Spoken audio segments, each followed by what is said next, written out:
आदरणीय प्रधानमंत्री जी, आपको नमस्कार, सादर प्रणाम। आज मैं बेहद व्यथित हूँ और मैं सीधे आपसे बात करना चाहता हूँ। अगर मुझसे कोई हिमाकत हो जाए, कोई भूल हो जाए तो मुझे माफ़ कर दीजिएगा। दिल्ली में अगले हफ्ते से घर घर राशन पहुँचाने का काम शुरू होने वाला था। मतलब अब एक गरीब आदमी को राशन की दुकान पे धक्के नहीं खाने पड़ते, बल्कि सरकार बढ़िया तरीके से अच्छे राशन पैक करके उसके घर भिजवाती। सारी तैयारी हो चुकी थी, टेंडर हो चुके थे, सारी तैयारी हो चुकी थी। बस अगले हफ्ते से ये शुरू होने वाला था। ये क्रांतिकारी कदम होने वाला था और अचानक आपने 2 दिन पहले इसको रोक दिया। क्यों सर? आपने ऐसा क्यों किया? पिछले 75 साल से इस देश की गरीब जनता राशन माफिया का शिकार होती आई है। पिछले 75 सालों से हर महीने फाइलों में जनता के नाम का राशन जारी होता है, पर उनको मिलता नहीं है। अधिकांश राशन चोरी हो जाता है।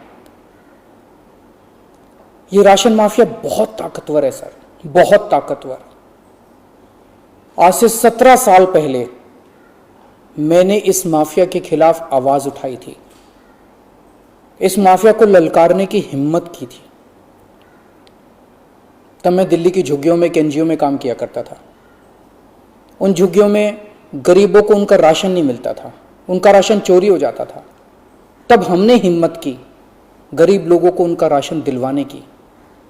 नतीजन हम पर 7 बार खतरनाक हमले हुए और एक बार तो इन लोगों ने हमारी एक बहन का गला काट दिया, लेकिन भगवान के दया से वो बच गई उस वक्त। तब मैंने कसम खाई थी कि इस व्यवस्था को अपने जीवन में कभी ना कभी जरूर ठीक करूंगा। तब तो दूर दूर तक सपने में भी नहीं सोचा था कि एक दिन दिल्ली का सीएम बन जाऊंगा। पर कहते हैं ना कि जब आप निस्वार्थ भाव से कोई संकल्प करते हैं तो ऊपर वाला भी अपने तरीके से आपका संकल्प पूरा करने में मदद करता है। इस ब्रह्मांड की सारी शक्तियां आपकी मदद करती हैं। इस राशन माफिया के तार बहुत ऊपर तक हैं सर। 75 साल में आज तक कोई सरकार इस माफिया को खत्म करने की हिम्मत नहीं कर पाई। दिल्ली में पहली बार एक सरकार आई है जिसने ये हिम्मत दिखाई है। अगर ये घर घर राशन व्यवस्था लागू हो जाती ना सर, ये राशन माफिया खत्म हो जाता। पर देखिए ये राशन माफिया कितना ताकतवर निकला। दिल्ली में ये योजना अगले हफ्ते से लागू होने वाली थी और 1 हफ्ता पहले इन्होंने इसको खारिज करवा दिया। आपने ये कह के हमारी स्कीम खारिज की है कि हमने केंद्र सरकार से इसकी अप्रूवल नहीं ली। ये गलत है सर। हमने एक बार नहीं, 5 बार आपकी अप्रूवल ली है। ये रही सारी चिट्ठियां। केंद्र सरकार को हमने इतने सारे खत लिख के बताया कि हम ये योजना दिल्ली में लागू करने जा रहे हैं। कानूनन हमें दिल्ली में ये स्कीम लागू करने के लिए केंद्र सरकार की कोई अप्रूवल लेने की जरूरत नहीं है। कानूनन इस स्कीम को लागू करने के लिए राज्य सरकार पूरी तरह से सक्षम है। लेकिन हम केंद्र सरकार के साथ किसी तरह का कोई विवाद नहीं चाहते थे, इसलिए हमने एक बार नहीं 5 बार आपका अप्रूवल लिया है सर। मार्च के महीने में हमारी योजना पे आपकी सरकार ने कुछ आपत्तियां लगाई, हमने आपके सारे ऑब्जेक्शन पूरे कर दिए।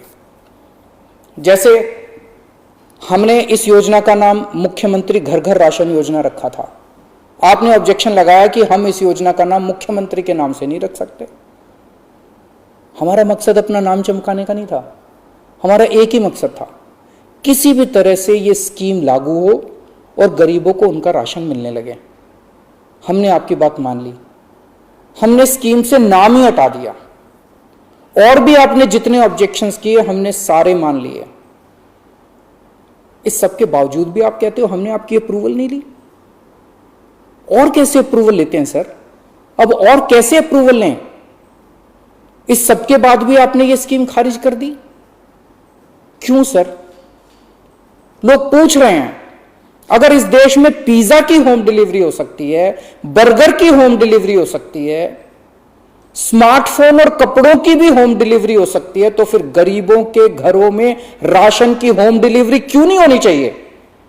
सारा देश जानना चाहता है आपने ये स्कीम खारिज क्यों की सर? आपने ये भी लिखा है कि चूंकि राशन दुकानदारों ने दिल्ली हाई कोर्ट में इस योजना के खिलाफ केस कर रखा है, इसलिए ये स्कीम खारिज की जा रही है। इस बात पे आप स्कीम कैसे खारिज कर सकते हैं? ये राशन दुकानदार इस योजना के खिलाफ हाई कोर्ट से स्टे लेने गए थे, हाई कोर्ट ने इन्हें स्टे देने से मना कर दिया। जब हाई कोर्ट ने इन्हें स्टे नहीं दिया तो आपने इस स्कीम पे स्टे कैसे लगा दिया? आपको इन राशन वालों से इतनी हमदर्दी क्यों है? अगर आप राशन माफिया के साथ खड़े होंगे सर, तो इस देश के गरीब लोगों के साथ कौन खड़ा होगा? दिल्ली के उन 70 लाख गरीब लोगों का क्या होगा जिनका हर महीने ये राशन माफिया राशन चोरी कर लेता है? उन 20 लाख गरीब परिवारों की कौन सुनेगा? और एक बात, उस हाईकोर्ट के केस में केंद्र सरकार भी पार्टी है। कोर्ट में केंद्र सरकार ने अपना जवाब दाखिल किया है। क्या कहा है कोर्ट में केंद्र सरकार ने? केंद्र सरकार ने कोर्ट में हमारी इस योजना के खिलाफ एक भी आपत्ति नहीं की है।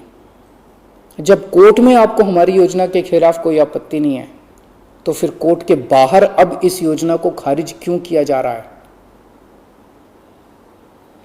यह कोरोना का बहुत कठिन समय है। मैं कई ऐसे लोगों को जानता हूं जो कोरोना होने के डर से राशन लेने नहीं जाते। राशन दुकान पे भीड़ लगती है, लोगों को लगता है कि अगर वो राशन लेने गए तो उन्हें कोरोना हो जाएगा। ये सब गरीब लोग हैं सर। इनमें कई लोग कोरोना काल में अपनी नौकरी खो चुके हैं, उनके घर में अब खाने को नहीं है। अगर हम उन्हें इनके घर तक राशन पहुंचाना चाहते थे तो इसमें आपको क्यों आपत्ति है? कहा जा रहा है कि तीसरी लहर बच्चों पे भारी पड़ेगी। अगर उनके माता पिता को राशन दुकान पे भीड़ की वजह से कोरोना हो गया तो उनके बच्चे भी तो फिर कोरोना ग्रसित हो जाएंगे। मुझे तो लगता है सर कि कोरोना काल में केवल दिल्ली ही नहीं बल्कि पूरे देश में घर घर राशन योजना तक या घर घर तक राशन पहुंचाने की इस योजना को लागू कर देना चाहिए। ये दुकानें सुपर स्प्रेडर हैं। राशन की दुकानों पे लगने वाली भीड़ से बचा जा सकेगा। कितने ऐसे बुजुर्ग हैं सर जो राशन की दुकान से राशन लेने नहीं जा सकते? कितनी ऐसी गर्भवती महिलाएं हैं जो राशन की दुकान से राशन नहीं ला सकती? अगर हम उनके घर राशन पहुंचाना चाहते हैं तो इसमें क्या समस्या है? केंद्र सरकार के कुछ ऑफिसर कह रहे हैं कि इस स्कीम के खारिज होने का असली कारण यह है क्योंकि केंद्र सरकार का राशन है। यह योजना लागू करके दिल्ली सरकार को इसका श्रेय क्यों मिलना चाहिए? सर यकीन मानिए, यह काम मैं रत्ती भर भी क्रेडिट के लिए नहीं कर रहा। मेरा सिर्फ एक ही मकसद है, किसी भी तरह गरीबों को उनका पूरा राशन मिले। आप प्लीज मुझे यह लागू कर लेने दीजिए। सारा क्रेडिट आपका, सारा श्रेय आपका।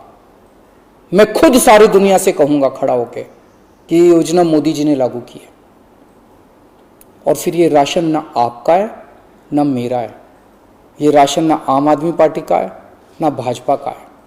ये राशन तो इस देश के लोगों का है और इस राशन की चोरी रोकने की जिम्मेदारी हम दोनों की है। इस वक्त देश बहुत भारी संकट से गुजर रहा है। ये वक्त एक दूसरे का हाथ पकड़ के मदद करने का है। ये वक्त एक दूसरे से झगड़ने का नहीं है। लोगों को लगने लगा है कितनी मुसीबत के समय भी केंद्र सरकार सबसे झगड़ रही है। आप ममता दीदी से झगड़ रहे हैं, झारखंड सरकार से झगड़ रहे हैं, आप लक्षद्वीप के लोगों से झगड़ रहे हैं, महाराष्ट्र सरकार से लड़ रहे हैं, दिल्ली के लोगों से लड़ रहे हैं, किसानों से लड़ रहे हैं। लोग इस बात से बहुत दुखी हैं सर कि केंद्र सरकार सबसे लड़ रही है। ऐसे देश कैसे चलेगा? आप हम सबसे क्यों लड़ रहे हैं? हम सब आपके ही हैं, हम सब भारतवासी हैं। ऐसे में हम सब आपस में लड़ेंगे तो कोरोना से कैसे जीतेंगे? हमें आपस में नहीं लड़ना, हम सबको मिलके कोरोना से लड़ना है। कल सब लोग अखबारों की ये हेडलाइन पढ़ना चाहते हैं, मोदी जी ने दिल्ली सरकार के साथ मिलके दिल्ली के हर गरीब के घर राशन पहुंचाया। ये पढ़ना चाहते हैं लोग टीवी चैनलों पे ये ब्रेकिंग न्यूज़ देखना चाहते हैं कि मोदी जी और केजरीवाल ने मिलके दिल्ली के लोगों के, गरीब लोगों के घरों तक राशन पहुंचाया। लोग ये खबर पढ़ना चाहते हैं सर, लोग ये खबर सुनना चाहते हैं। लोग ये नहीं सुनना चाहते कि केंद्र सरकार ने फिर से दिल्ली सरकार से झगड़ा कर लिया, कि केंद्र सरकार ने फिर से दिल्ली सरकार की एक और अच्छी योजना पर रोक लगा दी। मैं हाथ जोड़ के दिल्ली के 70 लाख गरीब लोगों की ओर से आपसे विनती करता हूं, सर प्लीज इस योजना को मत रोकिए। ये राष्ट्रहित में है, इसे होने दीजिए। आज तक राष्ट्रहित के सभी कामों में मैंने आपका साथ दिया।